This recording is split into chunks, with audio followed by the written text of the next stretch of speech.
صدری ویسر لی امری واحلل عقدۃ من لسانی یفقهوا قولی اما بعد فقد قال مولانا الحسین علیہ الصلاۃ والسلام انما خرجت لطلب الاصلاح فی امت جدی صلوات پڑھے محمد وعلی محمد۔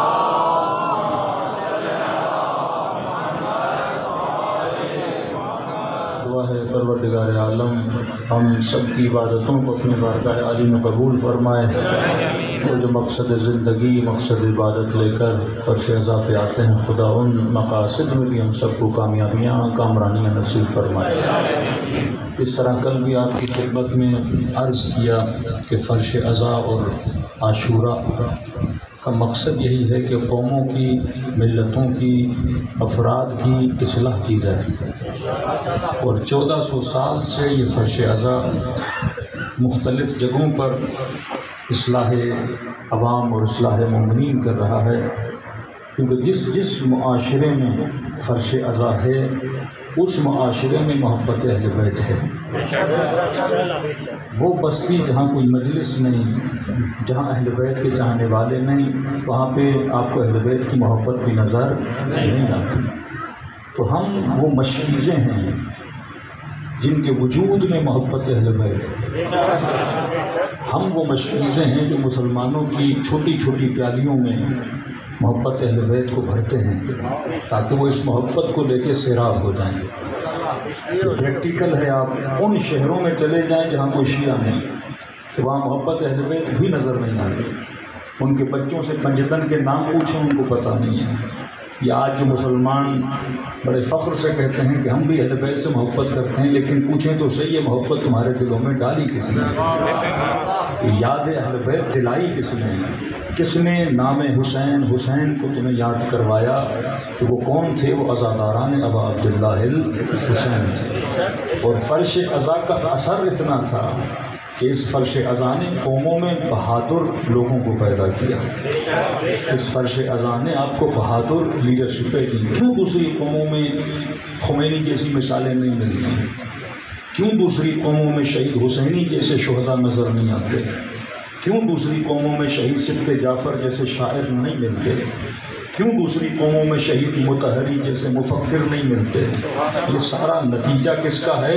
مجلس عزائے حسین بن علی کا نتیجہ، کہ جن کی نسلوں میں ذکر حسین پایا جاتا ہے وہ نسلیں بزدل نہیں ہوا کرتی۔ جن کے امام علی ہوا کرتے ہیں وہ کسی میدان کو چھوڑ کے بھاگنے والوں میں سے نہیں ہوا کرتے۔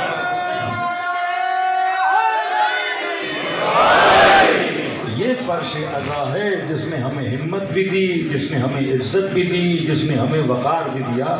تو اگر کوئی کہے کہ مجلس حسین میں اتنے خرچے کیوں ہوتے ہیں، شیعہ اتنا پیسہ کیوں لٹاتے ہیں، تو 2.5 مہینے اتنا خرچہ کیوں کرتے ہیں، تو اس کا سمپل سا جواب ہے کہ جناب ہم مجلس پہ خرچ نہیں کرتے، ہم اپنی نسلوں پہ خرچ کرتے ہیں۔ یہ مجلس حسین ہے جو بہادر نسلیں بناتی ہے۔ اگر کسی قوم و ملت کے اندر دین بچا، ایمان بچا، حجاب بچا، غیرت بچا، یہ سب کس کا نتیجہ تھا؟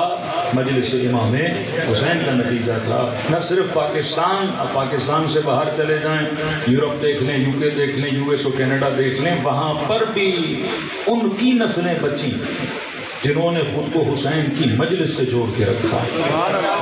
یہاں سے گیا ہوا شیعہ وہاں تباہ ہو گیا جس نے اپنی نسل کو حسین کی مجلس سے کیا کر دیا؟ دور کر دیا۔ مطلب اس بلاد کفر میں بھی اگر کوئی گارنٹی ایمان باقی رہتی ہے تو وہ حسین کی مجلس کی وجہ سے باقی رہتی ہے، جنہوں نے خود کو اس فرش عزا سے جوڑ کے رکھا۔ تبھی امام خمینی بلند ترین آواز میں کہتے ہیں کہ اگر اسلام باقی ہے تو محرم اور سفر کی وجہ سے باقی ہے۔ تو کل بھی کلمہ لا الہ الا اللہ کو بچایا تھا تو کربلا میں حسین ابن علی نے بچایا، اور آج بھی اسلام ناب، اسلام خالص کو کوئی بچا رہا ہے تو یہ فرش عزا حسین ابن علی ہے۔ اب اگر کوئی پوچھ لے کہ تمہیں فرش عزا سے ملتا کیا ہے، تو میں نے کئی مجالس میں ترتیب بنائی، اگر نوجوان نسلیں وہ ترتیب یاد کر لیں کہ جناب آپ بتائیے آپ کو اپنی محفلوں سے کیا ملتا ہے، ہم بتاتے ہیں کہ ہمیں فرش عزا سے کیا ملتا ہے۔ آپ کے مسلمانوں کے بچے آج کل موسیقی کی محفلوں میں، اور عجب ہے کہ اعتراض صرف مجلس پر ہے کہ مجلس پہ خرچہ کریں۔ یہی حکمران سنیما بناتے ہیں، اس پہ کوئی اعتراض نہیں کرتا۔ اربوں روپے ایک سنیما کو بنانے پہ لگا رہے ہو، اس پہ اعتراض نہیں ہوتا۔ بڑے بڑے مال ہیں اسلام آباد میں، 3D سنیما بنائے ہوئے ہیں، کوئی یہ نہیں کہتا کہ اتنا خرچہ یہاں کیوں کیا جا رہا ہے، اس کو اپریشیٹ کیا جاتا ہے کہ بچے سنیما میں جائیں۔ اسی اسلام آباد میں کتنے کنسرٹس ہوتے ہیں، ایک ایک گویا 1-1 کروڑ لیتا ہے، لیکن اس پر کوئی اعتراض نہیں کرتا کہ بچے وہاں کیوں جا رہے ہیں، کیونکہ وہ نظام شیطان ہے، وہاں جانے کی بھی اجازت ہے، اسے پروموٹ بھی کیا جاتا ہے، لیکن سارے اعتراضات کس پر ہیں؟ فرش عزا حسین ابن علی پر ہیں۔ تو میں کہتا ہوں ٹھیک ہے، ہم نہ آپ کو روکتے ہیں نہ کچھ بولتے ہیں، وہ قرآن اور اسلامی ماحول، انسان کے اندر اتنا شعور ہے کہ نسلیں کہاں جانی چاہیے کہاں نہیں جانی چاہیے۔ بس آپ ہمیں اتنا بتا دیجیے کہ آپ کا بچہ سنیما جا کے جب واپس آتا ہے وہ کیا لے کر آتا ہے، 1-1.5 گھنٹہ کسی گویے کو سن کے آتا ہے وہ کیا لے کر آتا ہے، کسی صوفی مزاج محفل میں چلا جاتا ہے جب واپس آتا ہے وہاں سے کیا لے کر آتا ہے، آپ ہمیں وہ بتائیے، اور ہم آپ کو بتاتے ہیں کہ فرش عزا پہ آنے کے بعد یہاں سے کیا لے کر آتا ہے۔ فرش عزا نسل کو کیا دیتی ہے؟ فرش عزا سفر کرواتی ہے، اور عجب ہے کہ آپ بیٹھے فرش عزا پر ہی ہیں، لیکن مولا آپ کی فکروں کو یہاں سے اٹھا کر بلندیوں پہ لے جاتے ہیں۔ فرش عزا سفر مغز ہے، فرش عزا برین کو سفر کرواتا ہے کہ انسان پہلے جہاں تھا حسین اسے وہاں رہنے نہیں دیتے۔ ہاں، اور امام حسین سے ملے، کتنا لمبا سفر کروایا امام حسین، جہالت کی وادیوں سے نکال کر علم کی وادیوں میں لا کے کھڑا کر دیا، ضلالتوں کی وادیوں سے نکال کر کر طہارتوں کی وادیوں میں لا کے کھڑا کر دیا، تو ایک ملاقات نے حر کو حر بنا دیا، اور 1400 سال میں کتنے فرش عزا پر آئے اور کتنے کروڑ حر بن کے فرش عزا سے اٹھ کے واپس چلے۔ یہی فرش عزا ہے جو اثر ڈالتا ہے۔ سب سے پہلی چیز جو فرش عزا دیتی ہے، عاشورہ بھی عین سے ہے، آپ 10 عین یاد کر لیں، بڑی آسانی سے کاپی پہ لکھ لیں، اپنے موبائل میں لکھ لیں، اپنے ذہنوں میں بٹھا لیں کہ بھائی فرش عزا سے ہمیں یہ 10 عین ملتے ہیں۔ پہلا عین جو فرش عزا سے ملتا ہے وہ عین عقل ہے۔ سبحان اللہ۔ فرش عزا نسلوں کو عقل دیتی ہے۔ سبحان اللہ۔ خود آپ جو امیر المؤمنین کو امام مانتے ہو، علی امام عقل ہے۔ میں نے کسی مجلس میں کہا، میں نے کہا اگر امیر المؤمنین کی امامت کے لیے کوئی آیت نہ بھی ہو، کوئی روایت نہ بھی ہو، ہم کسی لمبے چوڑے مناظرے میں نہیں پڑھتے ہیں، کیونکہ آج کل حدیث اور مناظروں کے چکر میں آپ پڑھ جائیں گے تو یہاں سے بھی حدیث اڑتی ہوئی آئے گی اور وہاں سے بھی حدیث اڑتی ہوئی آئے گی، تو آج امت میں ایسے لگتا ہے کہ جیسے مسلمانوں کے 2 نبی تھے، ایک نبی سنیوں کا، ایک نبی شیعوں کا۔ اہل سنت کا نبی یہ کہتا ہے کہ حاکم کوئی بھی ہو اس کے اطاعت تم پر واجب ہے۔ شیعوں کا نبی یہ کہتا ہے کہ نہیں، کسی فاسق اور فاسق کی اطاعت نہیں ہو سکتی۔ مطلب جب کتابیں اٹھاتے ہو نا تو یہاں بھی قال رسول اللہ، شیعہ کی کتاب اٹھا کے وہ بھی کہے گا قال رسول اللہ، رسول خدا نے یہ کہا، رسول خدا نے وہ کہا، اور کنٹروڈکشن اتنا زیادہ ہے کہ آپ کو لگے گا کہ 2 الگ الگ شخصیات ہیں۔ کہ طارق مسعود بھی اگر ممبر رسول پہ بیٹھ کے یہ کہے کہ رسول نے کہا تو وہ بھی فرمان رسول بیان کر رہا ہے، اور کوئی شیعہ بھی ممبر پر بیٹھ کر کہے وہ بھی فرمان رسول بیان کر رہا ہے۔ اب ان چکروں میں پڑھیں گے تو مسائل اور بڑھ جائیں گے، لیکن خدا نے ایک مضبوط ترین دلیل دی انسان کو جس کا نام رکھا عقل۔ اگر کوئی روایت نہ ہو امیر المؤمنین کی امامت کے لیے کہ رسول نے ہاتھ بلند کر کے کہا کہ من کنت مولا فہذا علی مولا، کوئی آیت نہ ہو کہ انما ولیکم اللہ ورسولہ والذین آمنوا الذین یقیمون الصلاۃ ویؤتون الزکاۃ، اگر نہ آیت ہو نہ روایت ہو، میں نے کہا صرف رجوع عقل کی طرف ہو، اور مسلمان اگر عقل کی طرف رجوع کریں، بولیں یہ 5 بڑی 4-5 شخصیات ہیں اصحاب رسول میں سے، اب عقل سے پوچھو، روایتوں میں نہیں پڑھتے، عقل سے پوچھو امام کسے بننا چاہیے، صرف عقل سے پوچھو، نہ کسی روایت میں جاؤ نہ کسی حدیث میں جاؤ، کیونکہ اگر انہوں نے بھی پہلا بنایا تو وہ روایی یا حدیثی خلیفہ نہیں تھا، امت نے بنایا نا، تو ہم کہتے ہیں عقل سے پوچھو کہ امام کسے بننا چاہیے۔ تو جب عقل کی طرف رجوع کرو گے، عقل کو خدا نے عاشق کمال بنایا ہے۔ انسان کی فطرت میں ہے، انسان پرفیکشن کا عاشق ہوتا ہے۔ خوبصورت آواز سنی، آپ کو پسند آئی، اب کوئی گانا بھی خوبصورت آواز میں گائے گا، آواز سریلی ہوگی تو آپ کو اچھی لگے گی، اس میں انسان اپنے آپ کو بلیم نہ کرے کہ مجھے گانے کی آواز اچھی لگ رہی ہے، کیونکہ فطرت کو کمال اچھا لگتا ہے۔ اب خدا نے اس کو منع کیا، اس کا الگ ریزن ہے، لیکن وہ ہے تو اچھی۔ سریلے آدمی کو آپ سریلا ہی بولیں گے، بے سرا تو نہیں بولیں گے، بولیں گے ہے تو سریلا، آواز بڑی اچھی ہے لیکن بدبخت گانے گاتا ہے، اچھا ہوتا ہے اس آواز سے حسین کا ذکر کرتا ہے، اچھا ہوتا ہے قرآن کی آیتیں پڑھتا ہے، لیکن آواز سریلی، اس کی تعریف کی جائے گی کیونکہ کمال فطرت کو پسند ہے۔ اگر کوئی بندہ سریلی آواز کو بولے یہ بے سرا ہے، بے سرا ہے، تو لوگ بولیں گے اس کی سماعت تھوڑی خراب ہے، اچھی کو بھی یہ کیا بول رہا ہے، برا بول رہا ہے۔ عمرو عاص کمال کا دماغ تھا، امیر المؤمنین کی تعریف کرتے ہیں، اللہ فرماتے دماغ تو اس کا بڑا کمال کا، اچھا ہوتا کہ علی کے پاس ایک ایسا ہوتا میں اپنے 10 دے دیتا ہے، کیونکہ مولا کے لشکر میں تھے تو مولا کے ساتھ، لیکن کچھ ایسے بے وقوف تھے جنہوں نے جو فیصلہ کروایا، اور آپ کو پتا ہے جیتی ہوئی جنگ امیر المؤمنین کے ہاتھ سے کیا ہو گئی، نکل گئی۔ اچھے دماغ جناب مختار ثقفی، رسول نے لقب دیا قیس، فرمایا اس کا بیٹا بڑا تیز ہوگا، شارپ ہوگا، کین ہوگا، اور مولا فرماتے ہیں علی کا شیعہ بھی کیا ہوتا ہے، شارپ ہوتا ہے، تیز ہوتا ہے، ٹین کے ڈبے کی طرح نہیں ہوتا، جلدی گرم بھی ہو گیا اور منٹوں میں ٹھنڈا بھی ہو گیا۔ فرما نہیں، مصلحت پسند، چیزوں کو سمجھتا ہے، حکمتوں کو سمجھتا ہے، کیونکہ کس کا ماننے والا ہے، امیر المؤمنین کا ماننے والا ہے۔ تو میں نے کہا اگر عقل کی طرف رجوع کیا جائے، عقل ہے عاشق کمال، یا ہر بندے کی فطرت میں